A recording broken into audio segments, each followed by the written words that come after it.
Hello दोस्तों। आज हम करेंगे रीजनिंग के कुछ महत्वपूर्ण प्रश्नों को हल। दोस्तों, ये प्रश्न गत वर्षों में परीक्षाओं में पूछे गए प्रश्न हैं और इन प्रश्नों के अभ्यास के माध्यम से आप अपनी परीक्षा की तैयारी को बेहतर कर सकते हो। तो आइए दोस्तों शुरू करते हैं आज का पहला प्रश्न। दोस्तों, आज हम क्वेश्चन नंबर 35 एंड 36 को करेंगे। आप यहाँ पर दिए गए निर्देशों को पढ़ सकते हो। इस निर्देश में ये लिखा हुआ है दोस्तों कि निम्नांकित प्रश्नों में पद, अब पद में वो अक्षर भी हो सकता है, शब्द भी हो सकता है और चित्र भी हो सकता है, के प्रतिबिंब दर्पण में दृष्टांकन करना है और दर्पण की स्थिति दी गई है। दिए गए विकल्पों में सही प्रतिबिंब चुनिए। दोस्तों, यहाँ पर क्वेश्चन नंबर 35 और 36 आपको दिखाई दे रहा होगा। इन प्रश्नों को हम आज करेंगे। दोस्तों, आपने ऐसे प्रश्नों का अभ्यास किया होगा और आपको पता होगा कि ऐसे प्रश्नों का उत्तर किस तरह से दिया जाता है। दोस्तों, यहाँ पर आपको सबसे पहले क्या देखना है, सवाल हल करने से पहले आपको यहाँ पर दर्पण देखना है कि दर्पण किस जगह रखा हुआ है। क्योंकि दोस्तों, हम दर्पण को नहीं देखते हैं। कई बार जल प्रतिबिंब से संबंधित प्रश्न भी पूछा जाता है और हम समतल दर्पण समझ लेते हैं और उसके अनुसार उत्तर दे देते हैं और दोस्तों ऑप्शन में भी आपको अपना उत्तर मिल जाता है, लेकिन वास्तव में वो आपका उत्तर गलत होता है। तो दोस्तों, सबसे पहले आपको अगर दर्पण प्रतिबिंब का जब सवाल आप हल कर रहे हो तो आपको ये देखना है कि दर्पण किस स्थान पर रखा है, फिर उसके अनुसार ही आपको प्रश्न का हल करना है। और दोस्तों, ये प्रश्न बिल्कुल ही आसान होते हैं, लेकिन इन सवालों को करने का जो तरीका होता है वो आपको पता होना चाहिए। अगर आपको सही तरीका पता होगा तो आप प्रश्न सही कर पाओगे, और अगर तरीका ही आपको सही नहीं पता तो दोस्तों ऐसे प्रश्न आपके परीक्षा में गलत हो सकते हैं। तो दोस्तों, हम इस प्रश्न को बिल्कुल आसान तरीके से समझाएंगे, आप समझिए ध्यान से। दोस्तों, जो समतल दर्पण होता है उसमें बनने वाले प्रतिबिंब की विशेषता ये होती है कि दर्पण में अगर वस्तु का जो बायां भाग है वो दर्पण में हमें दाईं ओर दिखाई देता है और जो वस्तु का दायां भाग है वो दर्पण में हमें बाईं ओर दिखाई देता है। दोस्तों, पहली विशेषता तो ये होती है। दूसरी विशेषता ये होती है कि जो वस्तु दर्पण के नज़दीक रखी होगी, जैसे देखो दोस्तों, यहाँ पर बना हुआ है, ये आपको अभी पी का बताते हैं, पी का प्रतिबिंब कैसे बनेगा। दोस्तों, आप पी के प्रतिबिंब से आसानी से समझ जाओगे कि समतल दर्पण में प्रतिबिंब कैसे बनते हैं। दोस्तों देखो, आप यहाँ पर आपको दूसरा नियम ये देखना है कि जो भाग वस्तु का नज़दीक रखा हुआ है दर्पण के इस ओर, वही भाग दर्पण के अंदर नज़दीक बनेगा, आपको दिखाई देगा। दोस्तों, आप यहाँ पर देख सकते हो, आपको ऐसे पी दिख रहा है ना, तो यहाँ भी ऐसे ही पी बनेगा दोस्तों। फिर आपको ये ऐसे डंडा दिख रहा है और ऐसे ही ये बन जाएगा, ये प्रतिबिंब होगा आपका दर्पण में। समझे दोस्तों, जो यहाँ पर नज़दीक है ना, वही आपको अंदर से नज़दीक, यानी कि जितनी दूरी पर वस्तु का जो भाग रखा है उसी दूरी पर आपको दर्पण के अंदर दिखाई देगा। दोस्तों, आइए आपको हम और जैसे सी का प्रतिबिंब बनाना सिखाएं। तो दोस्तों, आप यहाँ पर देख सकते हो कि सी का ये खुला सिरा जो है वो यहाँ पर है, तो यहीं से शुरू करना है दोस्तों। फिर ये ऐसे पीछे जा रहे हैं, ये दर्पण से यहाँ पर इधर साइड से दूर है ये वाला भाग, तो यहाँ भी दूर बनेगा। तो इस तरह से दोस्तों आप दर्पण में सी को देख सकते हो।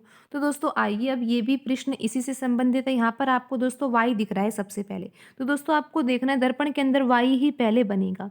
और दोस्तों, आप यहाँ पर देख रहे हो क्यू है, तो क्यू यहाँ पर एंड में बनेगा। और क्यू कैसे बनेगा दोस्तों, क्यू देखो ऐसे तो बना है गोला, पर देखो ये वाला जो भाग है आपको दिख रहा होगा कि क्यू में जो ये वाला भाग है ऐसे, ये दर्पण के नज़दीक है, तो दोस्तों यहाँ पर ये दर्पण के ऐसे नज़दीक बन गया। समझे दोस्तों, आपका वाई सबसे पहले बनेगा और क्यू सबसे लास्ट में बनेगा। और दोस्तों फिर आप यहाँ पर देख सकते हो कि टी है, तो यहाँ पर टी आएगा दोस्तों। फिर ये आई है, तो आई तो सिमेट्री है, तो ऐसे ही बन जाएगा दोस्तों। दोस्तों, आपको इस प्रश्न को हल करने के लिए आपको ऑप्शन देखने चाहिए, क्योंकि ऑप्शन से आप आसानी से हल कर पाओगे। अगर आप पूरा प्रतिबिंब ऐसे बनाओगे तो दोस्तों आपको समय ज़्यादा लगेगा और परीक्षा में इतना समय नहीं होता है। आपको दिए गए ऑप्शनों से इस सवाल को हल करना है। दोस्तों, आपको यहाँ पर बता दिया गया है कि पहले यहाँ पर वाई बनेगा। अब आप ऑप्शनों में देख सकते हो, क्या सब में वाई आ रहा है पहले। दोस्तों, यहाँ पर आप देख सकते हो कि पहले ऑप्शन तो हमारा सही हो सकता है, अभी सही हो सकता है दोस्तों, ये कहा जा रहा है, लेकिन सही है ये नहीं अभी कहा जा रहा। यहाँ पर वाई ऐसे ही बन रहा है, ऐसे ही आपका बन रहा है। तीसरे ऑप्शन में भी वाई बन रहा है पहले, दूसरे में भी बन रहा है, लेकिन दोस्तों चौथा ऑप्शन आपका गलत हो चुका है, क्योंकि यहाँ पर पहले क्यू बना दिया गया है। जबकि हमें पता है कि अगर वस्तु का ये वाला भाग यहाँ पे वाई नज़दीक है, तो दर्पण के अंदर भी वही वाई जो है वो नज़दीक बनेगा, यानी कि जितनी दूरी पर वस्तु रखी है उतनी ही दूरी पर प्रतिबिंब में हमें वस्तु का प्रतिबिंब हमें दिखाई देगा। तो दोस्तों यहाँ पर क्यू दिखाई दे रहा है आपको, नहीं दिखाई दे रहा, क्यों? तो सबसे एंड में आएगा दोस्तों, तो यहाँ पर आपको y दिखाई दे रहा है और y के बाद दोस्तों t आना चाहिए, बिल्कुल आना चाहिए। लेकिन दोस्तों आप देख सकते हो जो दूसरा ऑप्शन है उसमें u लिखा हुआ है, तो दूसरा ऑप्शन भी आपका गलत हो चुका है। दोस्तों अब आपको बस पहले और तीसरे ऑप्शन में से चुनना है कि आपका आंसर सही क्या होगा। तो दोस्तों आप यहाँ पर देख सकते हो, आपको पता है कि टी तो ऐसे ही बनेगा क्योंकि सिमेट्री है ये, आई भी दोस्तों ऐसे बनेगा। अब देख सकते हो आप पहले और तीसरे ऑप्शन में वाई टी आई दोस्तों बिल्कुल सेम बना हुआ है, तो अभी हमें बस एल का चेक करना है कि एल कैसे बनेगा, क्योंकि आप देख सकते हो पहले और तीसरे ऑप्शन में एल ही अलग बना हुआ है।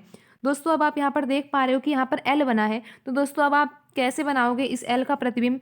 बिल्कुल आसान तरीके से दोस्तों अभी बताया है आपको कि ये दर्पण है और एल का जो ये वाला भाग है दोस्तों, ये नज़दीक आपको दिखाई दे रहा होगा ये वाला, और यही यहाँ पे नज़दीक बनेगा, और फिर ये ऐसे दूर है तो ये भी दूर बन जाएगा। इस तरह से दोस्तों एल बनेगा। और आप देख सकते हो दोस्तों दिए गए ऑप्शनों में जो ऑप्शन 3 है ना, उसमें बिल्कुल ऐसा ही एल बना हुआ है दोस्तों, बिल्कुल आप देख सकते हो जैसा हमने एल बनाया है वैसे ही एल इसमें बना हुआ है। लेकिन दोस्तों ऑप्शन जो 1 है उसमें एल को इसी तरीके से बना दिया गया है, जबकि हमें पता है वास्तव में जो प्रतिबिंब हमें दिखाई देगा दर्पण के अंदर उसमें एल ऐसा बनेगा। तो दोस्तों यहाँ पर जो ऑप्शन 3 है वो आपका सही होगा। दोस्तों आपको पूरा प्रश्न हल नहीं करना है, आपको ऑप्शनों को सेलेक्ट करना है कि कौन सा ऑप्शन आपका सही उत्तर हो सकता है। तो दोस्तों इसका सही उत्तर आपको अब पता लग गया होगा कि इसका सही उत्तर जो है वो ऑप्शन 3 है। दोस्तों बढ़ते हैं हम अगले प्रश्न की ओर। दोस्तों अगला प्रश्न भी दर्पण प्रतिबिंब से ही संबंधित है और आपको दिखाई दे रहा होगा कि दर्पण जो है वो कहाँ रखा है। दोस्तों सबसे पहले तो दोस्तों आपको ये ध्यान देना चाहिए कि दर्पण कहाँ रखा है। कभी कभी दोस्तों ये दर्पण यहाँ नीचे की साइड रखा होता है, फिर हम इसका जल प्रतिबिंब बनाते हैं, और दोस्तों कई बार ये दर्पण इधर साइड भी रखा होता है और हम जल्दबाजी में सिर्फ ऐसा सोचते हैं कि दर्पण यहीं रखा होगा और हम इसके अनुसार हल कर देते हैं, और दोस्तों दिए गए ऑप्शनों में वही प्रतिबिंब आपको दिखाई दे जाएगा और आप तुरंत टिक कर दोगे। दोस्तों आप बिल्कुल ध्यान से सबसे पहले ये देखा करो कि प्रतिबिंब जो दर्पण है वो किस साइड रखा हुआ है। दोस्तों अब आपको दिखाई दे रहा है दर्पण किस साइड रखा हुआ है, तो अब आप आसानी से हल कर सकते हो। दोस्तों आपको यहाँ पर दिखाई दे रहा है कि इस तरह से वर्ग बना हुआ है, और दोस्तों आपको दिखाई दे रहा है वर्ग के अंदर एक व्रत बना हुआ है। दोस्तों ये तो आपको हर चित्र में दिखाई दे रहा है, भाई वर्ग बना हुआ है और उसके अंदर व्रत बना हुआ है। लेकिन दोस्तों आप यहाँ पर देख सकते हो कि ये वाला भाग जो है ना वो भरा हुआ है, थोड़ा सा यहाँ पर ब्लैक सा हो रहा है। और दोस्तों आपको यहाँ पर भी जो शुरू में जब चित्र बनाओगे ना दोस्तों, तो आपको यहाँ पर तो ऐसे ब्लैक करना है बिल्कुल, और नीचे जो आप देख रहे हो कि ऐसे लाइन बनी हुई है, तो दोस्तों वो लाइन कहाँ बनेगी? इधर साइड बनेगी। अब दोस्तों आप ऑप्शन में ही देख लो कि जो पहला ऑप्शन है क्या वो आपका सही हो सकता है? नहीं हो सकता दोस्तों। क्यों नहीं हो सकता? क्योंकि जो ये काला वाला भाग हुआ है दोस्तों, जो ये काला भाग यहाँ पर हो रखा है आप देख पा रहे हो, ये वाला काला भाग ये यहाँ पे इधर साइड से शुरू में बनेगा दोस्तों।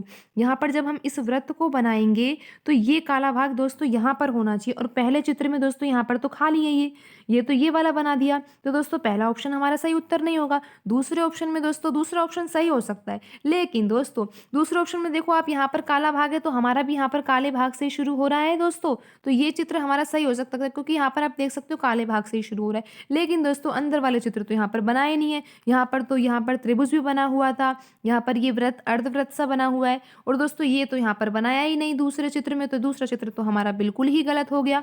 दोस्तों तीसरे ऑप्शन में आपको बताया है कि यहाँ पर तो ऐसे लाइनिंग आ रही है, जबकि यहाँ पर तो कैसा आना चाहिए? भरा हुआ भाग आना चाहिए, तो दोस्तों तीसरा ऑप्शन भी हमारा सही उत्तर नहीं होगा। लेकिन दोस्तों यहाँ पर चौथा ऑप्शन हमारा सही उत्तर हो सकता है। क्यों हो सकता है दोस्तों? क्योंकि आप देख रहे हो कि यहाँ पर जो ये चौथा भाग है, चौथा चित्र जो है, इसमें ये वाला भाग जो शुरू में है ये भरा हुआ है। दोस्तों आप यहाँ पर देख सकते हो जो चौथा चित्र है, इसमें चौथा ऑप्शन है, इसमें ये वाला भाग भरा हुआ है, और यहाँ पर भी हमने जब चित्र बनाया तो सबसे पहले दोस्तों यहाँ पर हमने बताया है कि ये वाला भाग जो है वो भरा हुआ ही होगा।